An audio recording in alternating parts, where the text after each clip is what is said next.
Hello, welcome back to another episode of 52 Movies, a series on my channel where I watch or review a movie every single week. So this week we will be discussing John Tucker Must Die. So John Tucker is a 2006 rom-com about teenage girls seeking revenge on the jerk they're all dating. I was kind of excited when I decided to do a review on this movie. It's one that my cousins and I watched a lot when we were kids and teenagers, and I actually haven't seen it in a very long time. So, funny little story about this movie. My cousins and I thought we were being really sneaky by grabbing this movie off my parents' bookshelf, and they never even noticed it was missing, and I've kept it ever since. Alright, so back to the movie.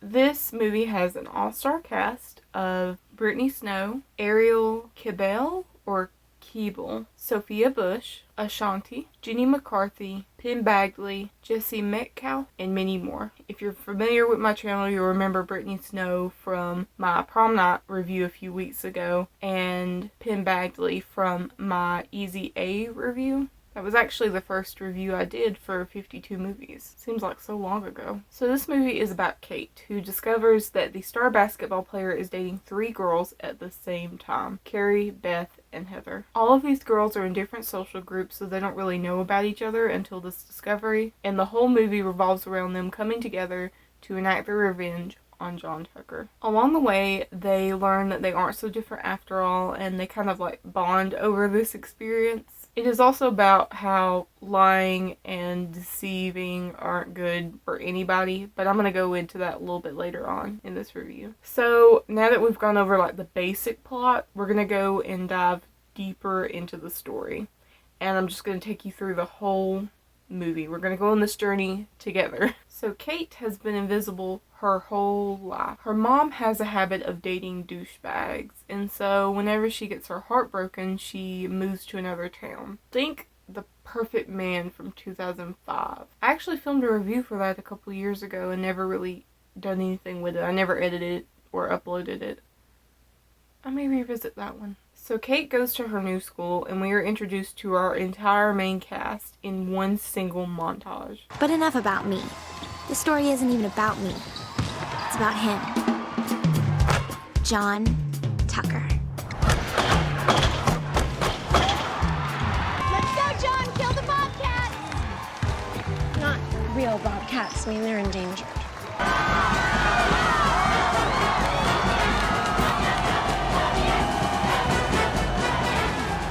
This is Carrie Schaefer. It's no question who's taking the Kodiaks to save this year. John Tucker here, also known as Tuck, T-Man, T-Dog. Some people call me T-Money, but I'm best known as El Capitan.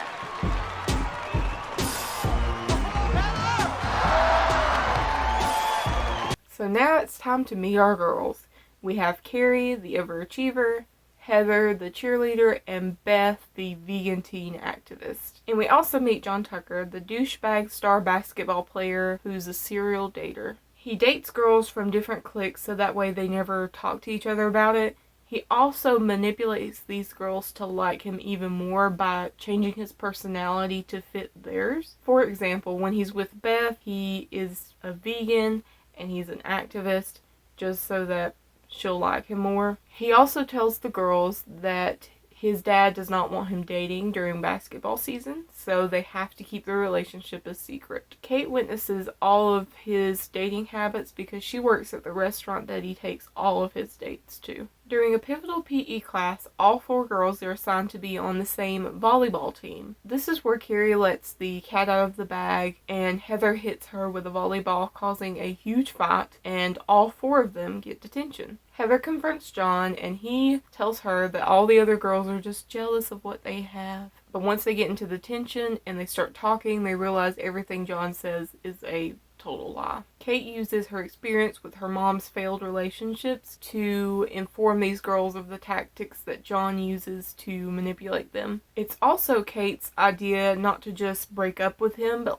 to get revenge. After this, all 3 girls show up at Kate's house wanting to know more information about how to get even with him, and then they start their scheming. The first time they try to enact their revenge is when they put his pictures on an ad that plays before movies in a movie theater, and this ad is against herpes. His date gets scared and walks out of the theater, but then he flips this whole ordeal and ends up receiving an award for giving a voice to teens with STDs. Then the second time that they try to ruin him is when they crush estrogen pills into his protein powder. And then Heather tells him that he's losing muscles and maybe he should double up on the protein powder, so he goes overboard. He develops symptoms right away, including tender chest, emotional sensitivity, chocolate cravings, low self-esteem, and irritability. You know, the cliche period symptoms. By the way, I don't know if estrogen pills work like that. My guess is that they don't, but I mean, I guess this is just a movie. So when he starts complaining to the coach tells him to basically toughen up. This sets John off, and he starts yelling at the coach about how he always just yells at him and never listens to him. Nobody listens to him. Then he leaves the game crying. Don't be a pansy ass. We need you. Get up. Let's go. No! I won't! It's always me! We need you, John. Let's go, John! John! You're always yelling at me! You never listen to me! What about my feelings?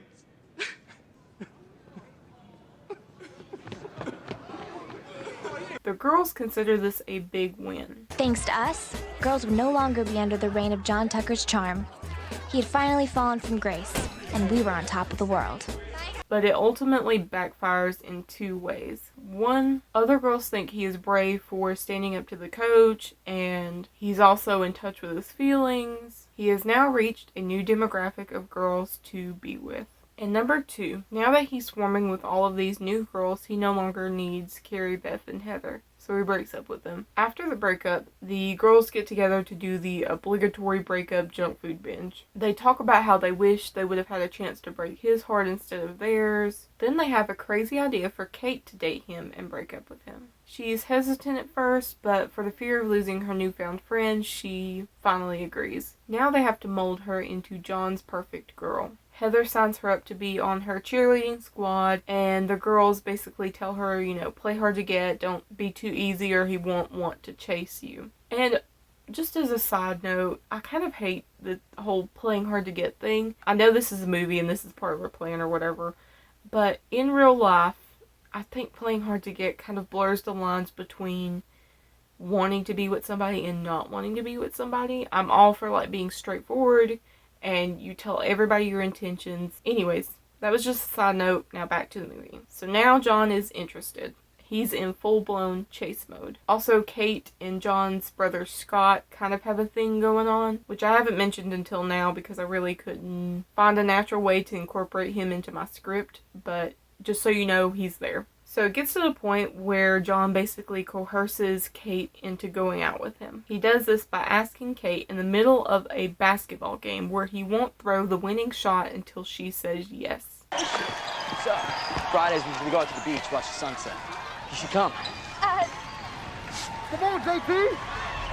John, if it'll make him shoot, okay.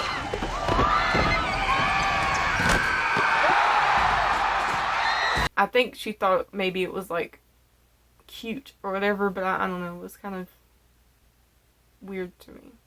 So the girls give Kate a hidden camera to wear on her date. John takes her to a beach party and then he's going to take her home. And Kate freaks out that he might try to kiss her. So Beth comes to John's car. John's not there right now. He went to do something. I don't remember. So it's just Kate in the car, and then Beth comes over and she's going to show her how to kiss, and then John comes back, and so Beth has to hide in the back seat. So when they get out, Beth is still in the car, and Kate has to distract him so that Beth can get out of the car.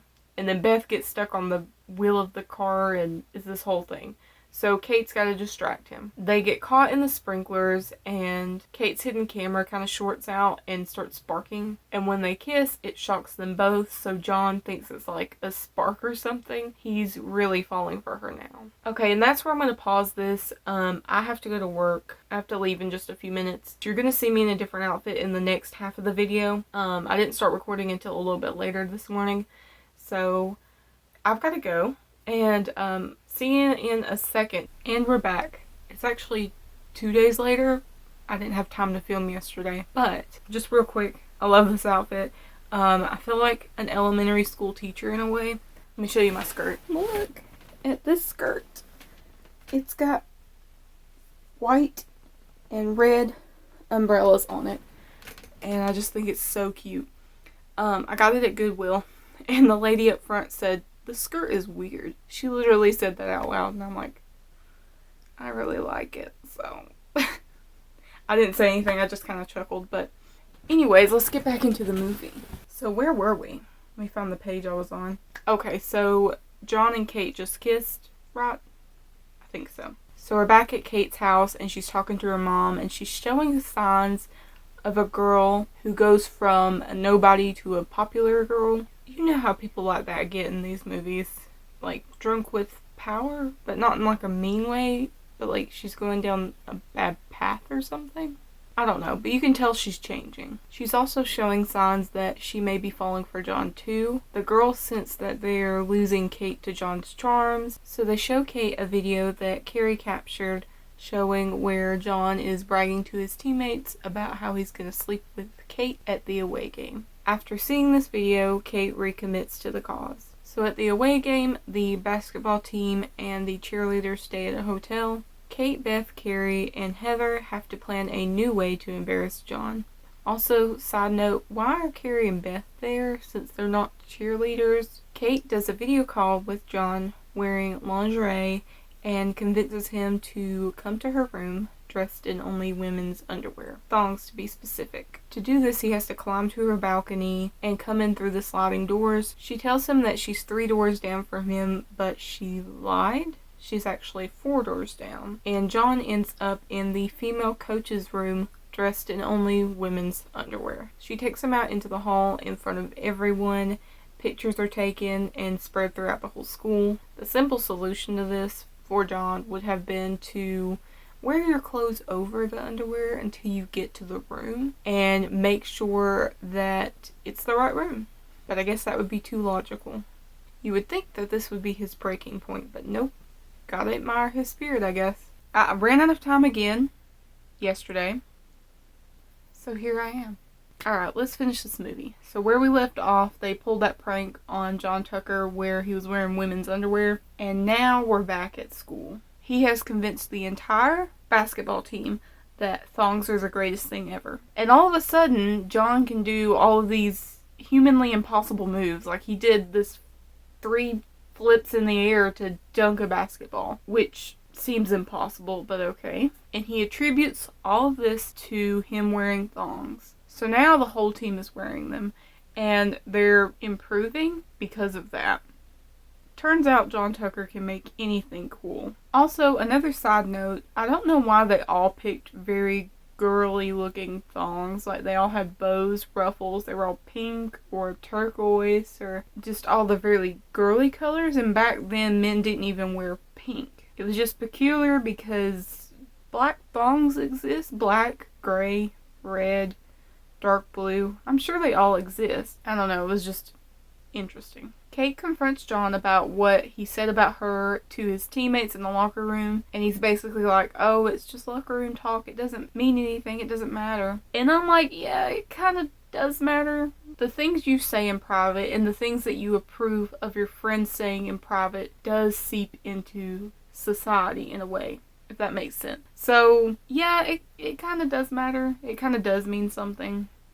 Just saying. Anyway, so John admits that he really does like her, and he gives her his watch so that way she can wear it and prove to everyone that she's his girlfriend. The girls get really excited because this means that he's falling hard for her and that they're going to be able to break his heart even more. But Kate gets uncomfortable because their obsession is becoming too intense, and that he might be improving as a person, so she feels kind of bad, and Kate quits the operation. Scott, which is John Tucker's brother, notices all 4 of them hanging out and gets suspicious. So he confronts Kate. He sort of, in a way, excuses his brother's behavior and condemns Kate for doing the same thing, basically saying that Kate is no better than him. Which, true, but also, like, he's been doing this for a long time. Doesn't he kind of deserve some sort of repercussions for lying to girls? Anyways, he goes on to explain that John likes Kate because it's one of the most honest relationships he's ever been in. I don't know, I guess it makes her feel bad. I understand you're supposed to, like, take up for your brother or whatever, but, like, I don't know. I'm part of the thing, like, if your family member's treating other people horribly, you should, still love them, but, like, confront them about it and tell them that what they're doing is wrong. Don't just let it slide. And I like his character. I like Scott alright, but some of the things he does in this movie, I'm like, seriously, dude? Seriously. So then the message is drilled home when Kate is talking with her mom, and her mom tells her that she's been hurt by so many men, but she would never choose to do that to anybody else. And I'm like, yeah, we get it, Mom. Thanks. So, as their conversation continues, she tells her mom that she's been invisible for so long that it felt good to be noticed for once. And her mom replied that she chose to be invisible. And I was like, did she? Did she choose that? I kind of get her point where she didn't put herself out there or whatever, but why should she when she knows that when you get dumped again, y'all are just going to move town anyway? So why even put in the effort to get to know people or to make friends if you know you're not going to be there but maybe a couple months? You know what I mean? It's kind of your fault, Mom. Yeah, it kind of is. So it's the day of John's birthday party, and Kate is going to tell him the truth. At the party, the other girls play a tape of Kate saying that John Tucker is not the guy for her. John Tucker, there's only one guy out there for me. But you are not him. And she stops it before it can finish and basically just tells him everything in front of everybody on a stage. You could have, like, pulled him to the side and explained everything. It would have been less embarrassing for the both of you. But it wouldn't be a 2000s rom-com without this scene, I guess. The crowd, well, mostly the boys of the crowd, hate Kate. And the other girls come on stage to defend her, and they hate them too. Then John attempts to verbalize the lesson that he's learned, and he admits to the crowd that he's been lying to all of his girlfriends, but they still love him and validate his choices. Everybody chill. Look, they're right. All right, we all do it. I lie. I pretend I'm whatever I need to get girls. And it works, dude. You're the man! No, I'm not saying it's a good thing. It's a great thing. Guys, what I'm trying to say is, it's wrong. There ain't nothing wrong with hooking up with the finest girls in the school. Yeah. And then he gives up on telling people all the stupid stuff he's done, and Kate throws cake at him. This launches the entire party into a very cliched food fight montage set to a nostalgic cover of Cyndi Lauper's Time After Time by Quitedrive.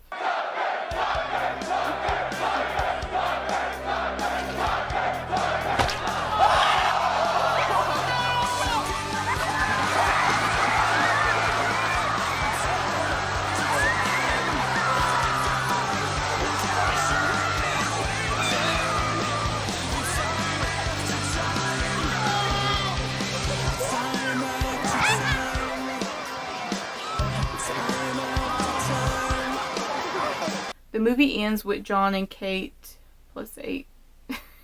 The movie ends with John promising to Kate that he will never lie to any of his girlfriends ever again. Scott and Kate continue to flirt and they become lab partners again, and all of these girls remain friends. In the last scene, John is introducing his girlfriends to each other. I guess he's into polygamy now. So, what do I think about this movie after watching it for the first time since high school?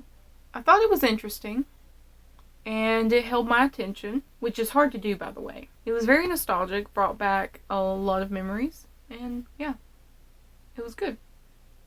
But I do have some complaints. There were definitely some things in here that did not age well at all. I'll list a few examples. One was the R word, the R slur, and there was also some like slut-shaming things being said about Beth and some generalizations about certain types of people. Kate basically says that all vegan teen activists are easy, which was a really weird thing to say. Okay, I'm not passing judgment, but for whatever reason, being a vegan teen activist is usually code for easy. that example took place about like 6 minutes in. I expected this movie to have some outdated stuff in it, but not that quickly. Anyways, I thought it was just rude. So now I'm going to list off some of like the weird things. They weren't like problematic or anything, but just weird. So the first one is Brittany Snow's voice. I love Brittany Snow. She plays in a lot of movies that I watched when I was younger and I really liked. But in this movie, she does this weird thing with her voice. And it sounds like a baby. Like she's trying to do a baby voice. And maybe because she's trying to play a part that's really young. This character is probably, 16? And she was probably early 20s at this time, I would think. And so maybe she was just trying to sound younger. But the rest of the characters didn't even try to sound young. So it sounded really weird. She was like constricting her vocal cords or something. Okay, let me guess. Does he always use pet names like baby and sweetheart? Yeah, it's not out of affection. It's so he won't mix up your names. And he's all about an unspoken bond or something special, but never about a relationship. And the whole arrangement was your idea, so you feel guilty that he cheated. And I don't think I've ever noticed her doing this in other movies.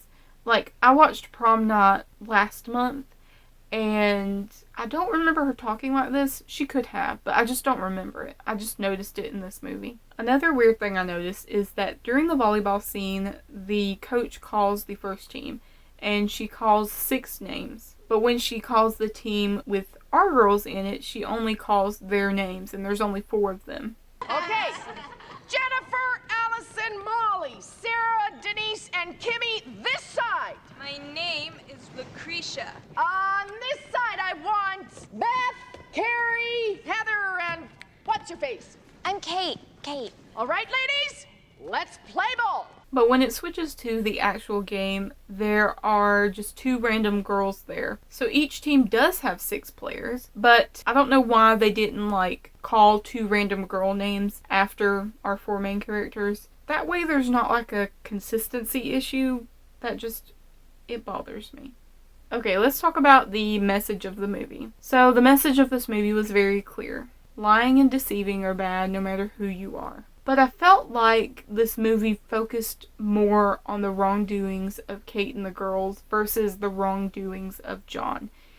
The wrongdoings of John was just kind of accepted as, oh, it's just John. It's just what he does. No matter who he hurts or what happens, that's just who he is. That's what he does. But when the girls do exactly what he's been doing, they get called out on it. And it doesn't seem right to me. John not only got away with his behavior, but he had a ton of people validating his behavior and making excuses for him, even towards the end of the movie. And Kate's mom constantly said that she would never do what Kate is doing. Then Scott tells Kate that she's just as bad as John, which, true, but he kept making excuses for him. I get that that's his brother, but still.